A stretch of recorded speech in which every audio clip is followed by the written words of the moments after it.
sinabi ko, wala siyang peace of mind eh. Nanalo na siya lahat, di ba? Nakuha niya na yung millions. Pero nagulat yung nag-arrange ng game. Bakit bumalik ka pa?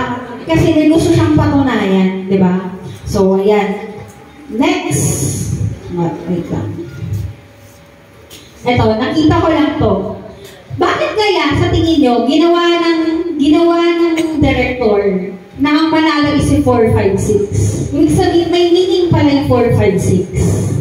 So, nakita ko lang to, 456. Ibig sabihin ng 4, struggles, many hardship and trials in life. Bakit sinabing 4? Kasi ayan pala yung 4 types of direction. East, west, ano pa? North and south. So, ibig sabihin, struggle ng buong mundo, pasan niya, di ba? So, yan yung mga burden sa buhay ng mga bawat tao. Or, hindi ko man alam yung pinagdadaanan niyo. May mga sarili kayong mga pinagdadaanan sa buhay. Kaya, dapat si Diyos yung talaga yung magtiwala.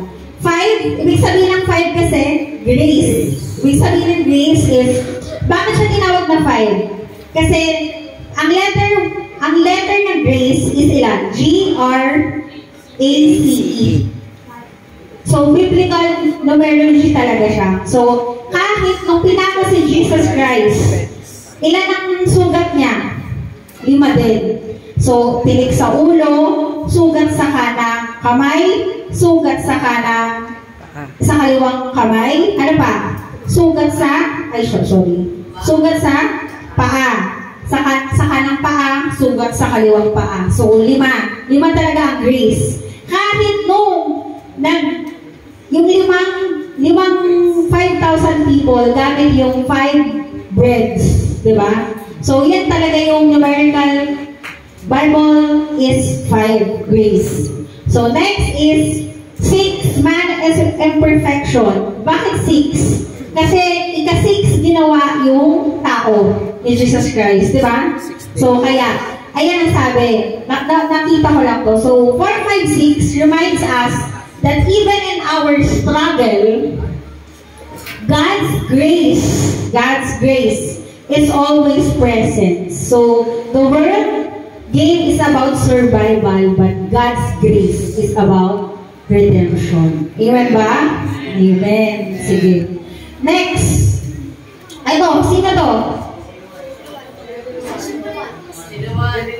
Sino to? Si frontman. Di ba siya si frontman? Di ba? Sino to? Si 001. So, ayan. Alam niya na yung katotohanan. May mga ganitong Kristyano eh. Alam niya na yung katotohanan, pero nag-stay pa rin siya. Parang alam mo na yung totoo, pero continue ka pa rin sa pagkakasala. Diba? So, ito. Next is, isa pang mga game. Sino to? Yung mga bagong players sa season 2. So, ito yung mga kulang sa, wala silang happiness sa buhay, hopeless, desperado, diba? So, ngayon, may tanong ako sa inyo. Last. Wait lang.